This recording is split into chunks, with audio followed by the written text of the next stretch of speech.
Welcome to Almost Here, Round the Corner Future Technology podcast with Richard Jacobs. Future technologies poised to transform our lives for better or worse are the focus of this podcast. Almost here means these technologies are now here and starting to be used, or just around the corner, from Bitcoin to artificial intelligence, 3D printing, blockchain, virtual reality, and more. Hey, this is Richard Jacobs with Future Tech Podcast. Almost here, round the corner technology. Today I have three gentlemen, Ivan Tuma, Alex Eaton, and Josh Smith, all from CureCoin, a color coin or asset-based coin that's on a blockchain. How are you guys doing? Doing well. Thanks for having us. Good. Hello, good, thanks. Yeah. I don't know all your positions within CureCoin, so if you can, just give a brief intro of the three of you and what CureCoin does as well. My name is Joshua Smith. I'm the founder of CureCoin. Ivan is leading up our marketing and is a technology advocate. And then Alex has recently joined the team and works along kind of the same networking lines as Ivan does. If you guys want to say hello. Ivan, yeah, first? Absolutely. Sorry, go ahead. Oh, no, I was going to say, I am the newest member, Alex. I've only been with them for maybe about 2 months. I've been working with them without being a part of the team for probably about 2 years, just trying to strategize, find the best way to network, find new interesting avenues to get people on board this technology and understand what it is. And great team to work with so far. It's really, really nice to be able to work for a team that's actually a cryptocurrency team that's actually working toward health, and bettering humanity as opposed to just financial aspects or, getting rich quick. So I was more than happy to join the team, and I'm really happy to be a part of it. Well, so let's talk about CureCoin. What's the point of it? What's the purpose? So CureCoin started in 2013, and it was released to the public in May 2014. It started out with the desire to help redirect some of the cryptocurrencies' computational power into actually doing some good in the form of medical research. And it's been the collaboration of several individuals, as mentioned here. Josh, Max is really dev, and several other people who are involved in marketing and technology advocacy of the coin. So you're working on medical research. That's the goal. So how does CureCoin work? Like, what's the, is there a proof of work mechanism or some other unique mechanism that makes, by which coins are mined, or is it doing work in the medical field, or, what's like a lay of the landscape? How does it work? Sure. So I'll go ahead and take this one. I'll open it up, but I'm sure the guys are going to be have some input on it as well. So unlike Bitcoin, 80% of CureCoin's digital currency is based on the Bitcoin protocol, which pairs a proof of work simulating protein folding behavior using Stanford University's Folding at Home software as the basis. And Folding at Home is responsible for about 120 scientific papers covering diseases and drug research, as well as more recent developments in AI and deep learning. So some of the diseases that are covered by the research are cancer, Alzheimer's, Parkinson's, HIV, influenza, and more recently they include projects that cover opioid research, opioid addiction, and antidepressants as well. And then so that's 80% of the coin is dedicated to that. 20% of the coin is a traditional Bitcoin SHA-256 mined reward. So, yeah, right, if I could. Go ahead. I was going to say, if I could step in. So from my perspective, I come from more of a financial medical field, and one of the things that got me interested in CureCoin to begin with, why would I want to mine CureCoin? Why would I want to buy CureCoin as opposed to any of the hundreds of other cryptocurrencies? For me, I got into Bitcoin, the whole system, a little late. It's really hard to be profitable, 3 years ago, let alone today with many of those cryptocurrencies, because they've all spurred off into ASIC mining, CureCoin is still one of the originals that's been around for over 3 years that still allows anyone to jump on, learn about it tomorrow, and all of a sudden set their computer, CPU or GPU, to actually fold and mine CureCoin. Whereas they still allow for ASICs, it's not actually folding at home. It's not actually generating any CureCoins. It's securing their blockchain. So to me, it's a very interesting hybrid where you have your ASICs that only, you can literally have an ASIC that is a lot more powerful than a GPU, but yet as your GPU will actually make you more CureCoin.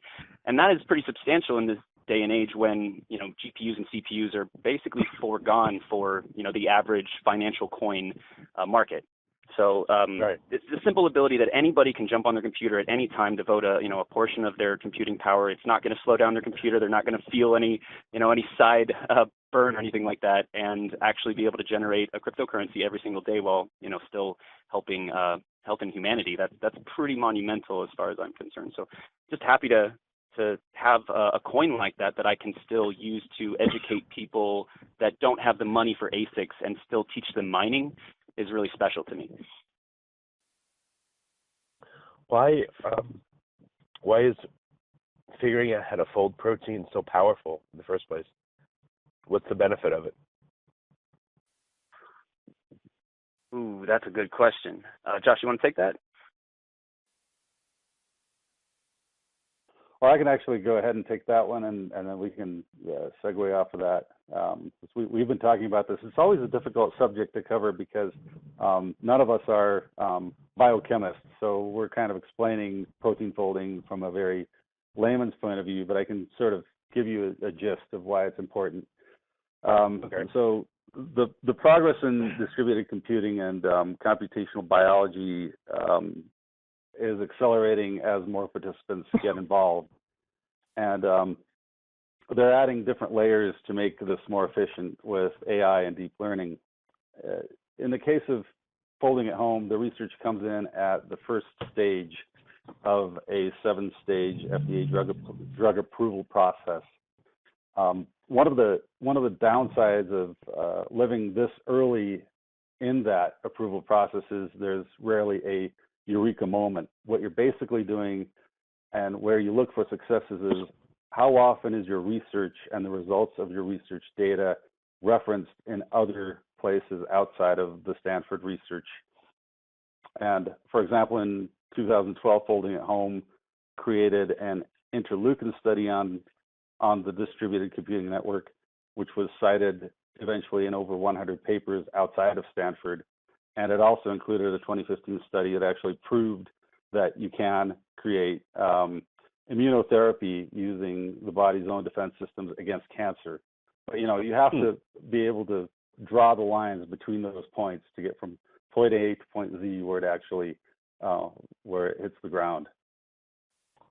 Yeah. Or the rubber meets the road. It sounds like the protein folding is this grunt work process that takes tremendous amounts of time or computing power. I guess that's why there's a folding at home project. And the end goal, I would guess, is to figure out the structure of some proteins that haven't been figured out yet by brute force or now AI. Yeah, a combination of brute force and AI. Their whole goal is to find lead compounds, which is like the initial point on a protein where you can find a druggable state and an intermediate state of the protein fold that could actually, for instance, help deliver a drug compound inside the cell wall. That's only one of many examples.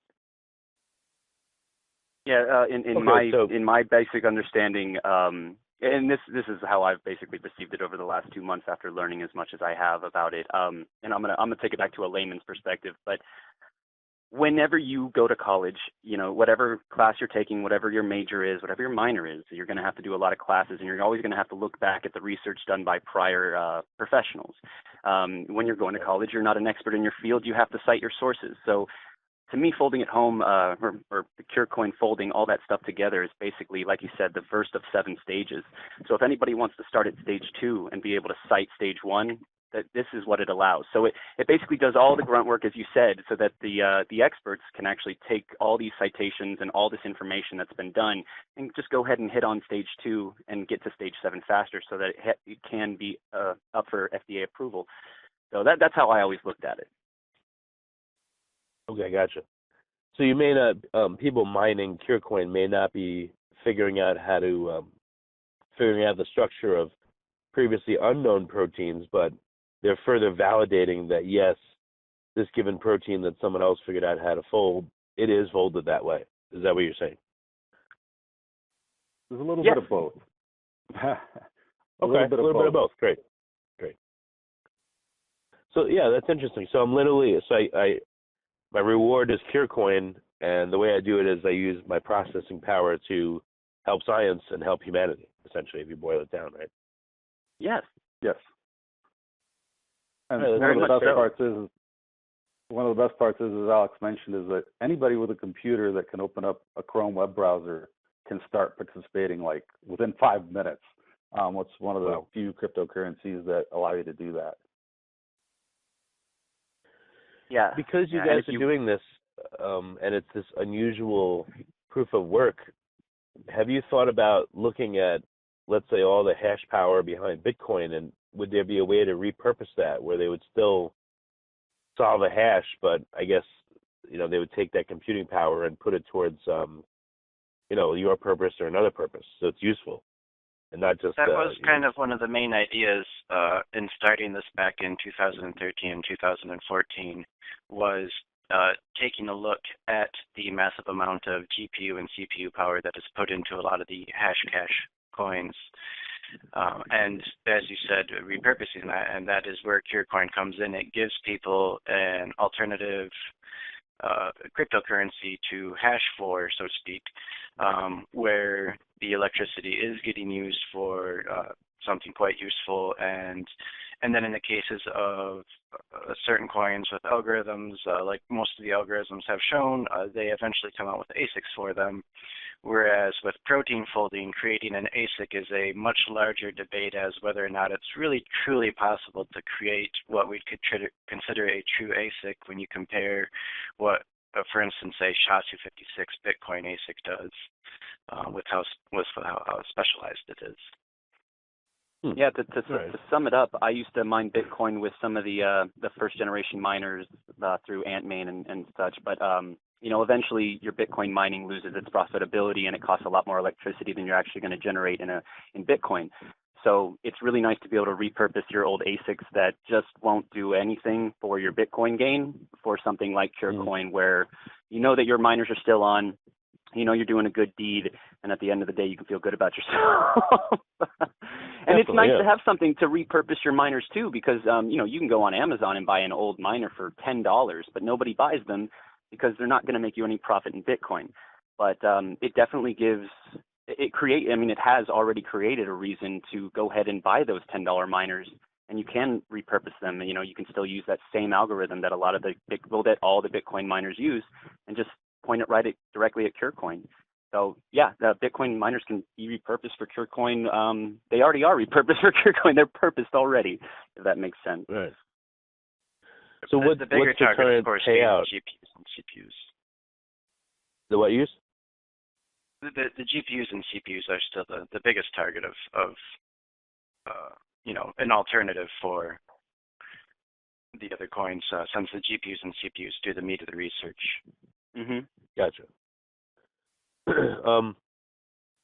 What's the payoff for mining right now? I know it varies, of course, but what's the approximate payoff, and what's the value of a CureCoin right now? I think it holds at around 5 cents on a daily basis. It's been going up and down. I think it's hit as high as 6 in the past month and as low as 4 cents in the past month. But to be honest, that's quite amazing.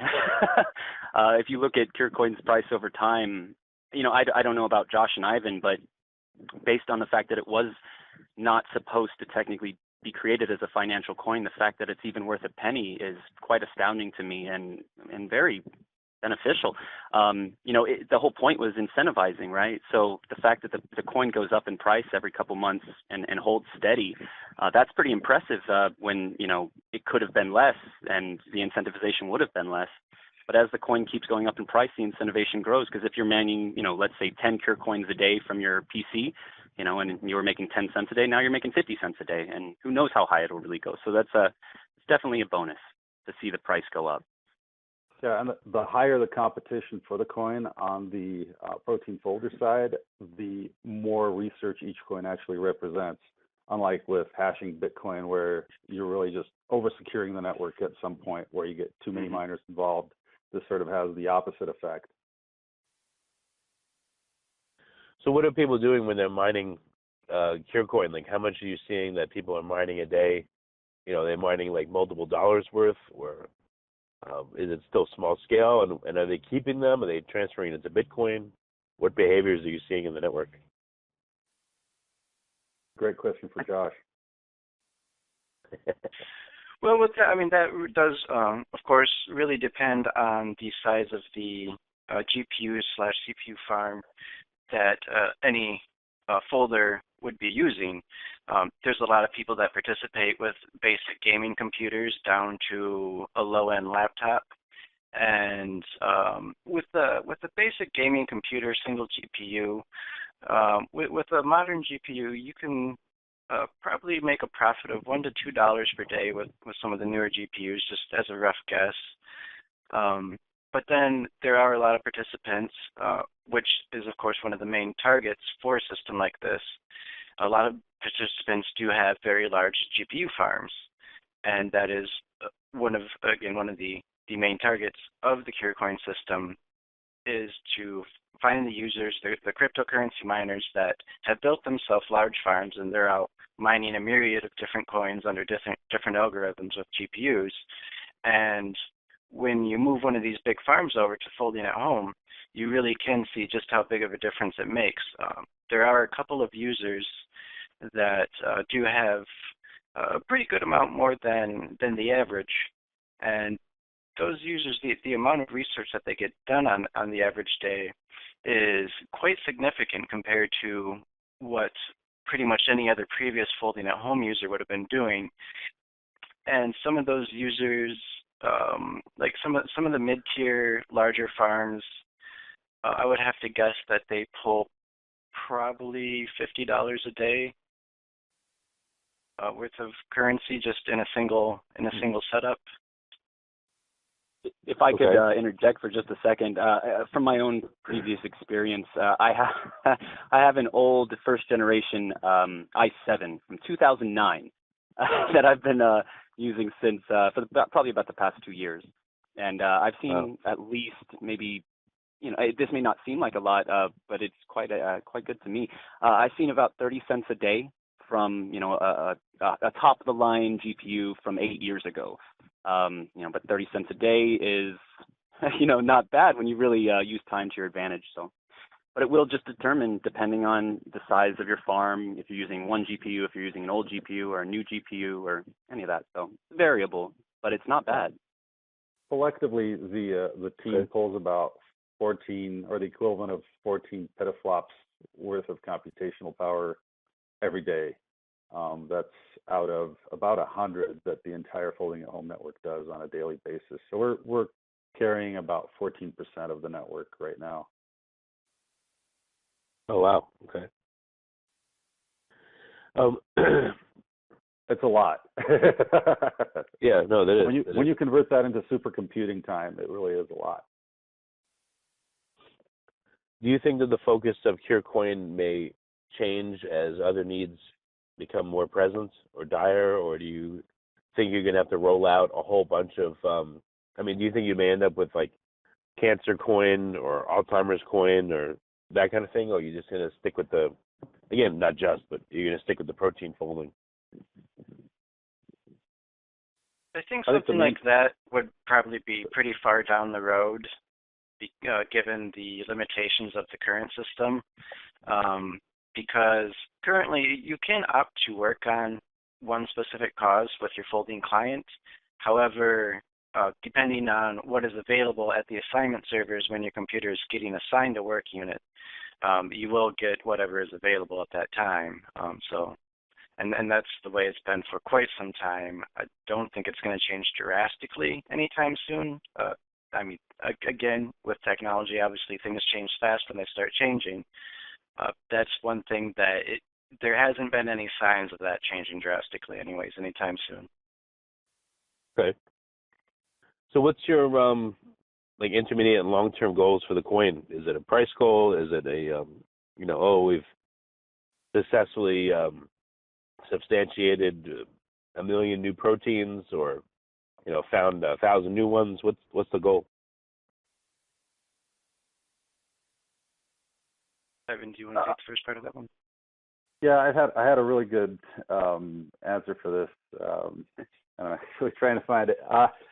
So, the main goal of CureCoin was really met on day one. The currency was released. It was to create a vehicle that would incentivize people to participate in this citizen science called protein folding research. The goals going forward is to increase that participation pool. And we have, if you saw a map of the folding at home participants all around the world, it's pretty amazing. I mean, you've got people everywhere from New York to the UK to Iceland to Nigeria, Morocco, Turkey, Japan, Russia, the Ukraine. I mean, it literally goes around the world. So the whole goal is right now to increase participation and make this sort of a global phenomenon, which it was meant to be in the beginning. But I think part of the problem was the lack of those eureka moments, and having to sort of connect the dots where the research actually leads didn't necessarily inspire people to continue their folding. And one of the things that CureCoin does is it gives them a little bit of a spur, a little bit of financial incentive, something to pay for their power, maybe a little more in the long term. And that's sort of where the coin is right now. There's certainly plans on the roadmap to make it a much better entity going forward, but the current goal is increase participation and increase awareness of the research. Well, besides just giving people coins, it sounds like you'll have to make a lot of statements to the community of miners and people on an ongoing basis saying, hey, we did this, we did that, here's a new result. Otherwise, besides just coins and money, to connect them to the research and the results of it seems to be really important. Precisely. They're doing it for that reason in the first place. Precisely. That's one of the things that we've really been trying to do with our social media, is to go one step beyond what Stanford University publishes about the results, is trying to take those and distill them down into layman's terms so people can actually say, we're working on this particular protein that relates to motions within cells or motion within muscle cells, or this one relates directly to opiate addiction, rather than having to read through 10 pages of scientific papers right. to sort of distill that down. And that's what we've been trying to do with our social media outreach. Is there any, are there any milestones that would cause the network to change in a positive way? Disease is now solved, or a new treatment came about because of the work of the network. And if that happens, will there be a reward to the network participants that have been there for X amount of times? Or, I'm just trying to think, is there like a lifetime hash power reward? Are there any other mechanisms built in to further incentivize people and make it a game I guess that's not just a one-time? With that long-term incentivization would be for the people that fold and then hold the coins. Just like with any other currency, if there's developments in it later on down the line, if you're holding the coins, believing that it's going to be a good investment for potential developments like that, then that's going to be your payoff in investment, is holding on to part of that investment. One of the other things that comes to mind is something that's been going on for longer than CureCoin, and that is the point system. And Josh, I'm blanking on the actual site if you want to reference it, but there is a point system, and every single user, every single individual that folds either for a team or for themselves has their own individual statistics that can see exactly, and it's a point system. It shows you, X amount of points for how much you've done. And it literally is on a scale. So you might be number 40,000 out of 1.1 million people. The more you fold, another year passes, maybe you're in the thousands, right? And although bragging rights are just that, bragging rights, there is a feel-good feeling when you forget about that for about a year and a half, and you go back and you look at it and you're like, wow, look at all the points I have. Again, meaningless. It's not a real tangible thing, but it truly inspires you, I think, when you give it time and you see how much you as an individual did, how much your little computer did all by itself when you look at it year to year to year to year. And I'm not going to lie, it is fun to be able to say, hey, I'm in the 40,000s right now. That's pretty inspiring, and it also makes you want to, upload folding at home on your laptop, maybe that computer that you don't turn on, because deep down, I think you want to see what you can do as a human being in this life. So I hope that makes sense. Yeah, definitely. Well, that's why I didn't mean to bug you, harp on it, but no, it's I a don't know great if question. you feel like people need more recognition, or if it's enough that they get the coins. I don't know if there's an awards type thing that you'd hold every so often, or I'm just wondering. Dividends for when we cure cancer. Every single participant gets some dividends. I like. It's not a bad idea, really. No, you know why? Because from what I see, CureCoin just seems a lot more social than other coins. So maybe play into that. I mean, I guess on the fly, I'm just giving you unasked for advice, but it just seems like something that would warrant a, yearly meetup of all the CureCoin holders and miners, because it's more than just coin. It's like a cause, It is. So that's what comes to mind. That's all. It's a good point.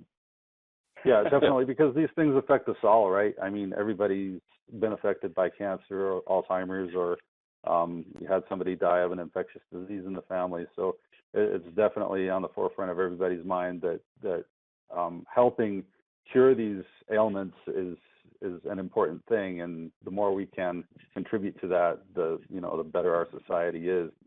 And it's not just the coin, it's not just the research, but overall, I think folders have always had a different philosophy, and it's one of the sort of you could say there's a tug of war in CureCoin between people who are the pure objectivists in it and the people who are the pure philanthropists.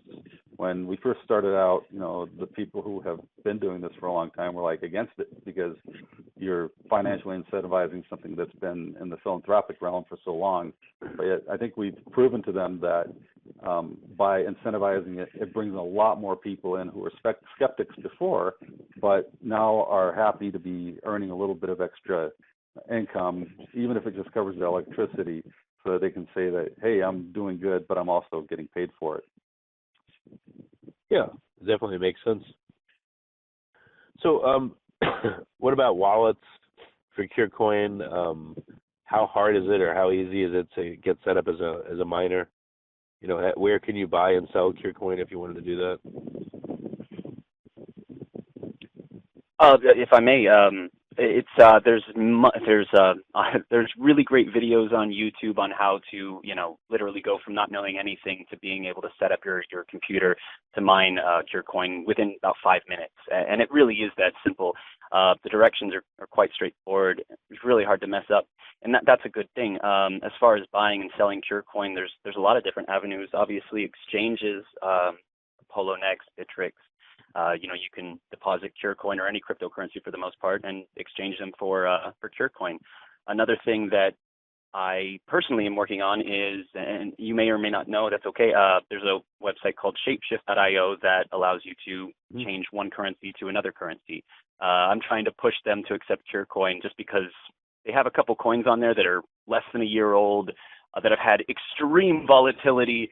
And, I started to question it, and I'm like, well, CureCoin's been around for a really long time. It does not have extreme volatility. It's good for everyone. Let's try and get, more ways for people to get into it. So Shapeshift is one of the little things I'm trying to work on. But you also, what are some other ways? I'm just blanking right now. On how to get I guess this ties into, what are your guys' plans for 2017 with CureCoin? Where you want to take it? What are some of your goals?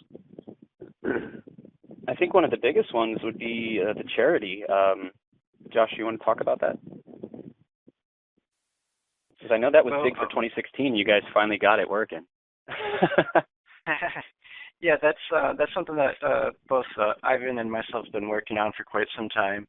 and it will open up another sector to where people will be able to make donations and write them off, either to donate to, for instance, the Folding Cloud, which on their behalf of their donation would then do the protein folding research and also have the capability of recycling or burning any coins that are earned through that folding process. Okay. Yeah, so in 2016, I'm gonna sort of branch off of that too. In 2016, we finally got our fiscal sponsorship through a fiscal sponsor named Visions Made Viable, and so that sort of allowed us to take our cloud folding in two different directions. We have the for-profit version